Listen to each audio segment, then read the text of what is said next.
Hello friends मु आशीष आपण मानक पई नहीं आसी जोड़े बढ़िया आइटम मसला रोटी केमती है आपण मानक माजे शिखेबी। तो वीडियो टी शेष पर्यंत देखंतु और केमती हेछि मते कमेंट रे कहंतु।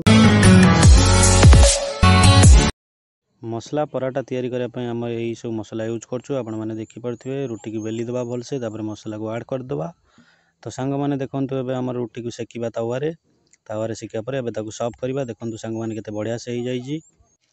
मसला रोटी पई हम यूज करछु लंका पियाज रसुण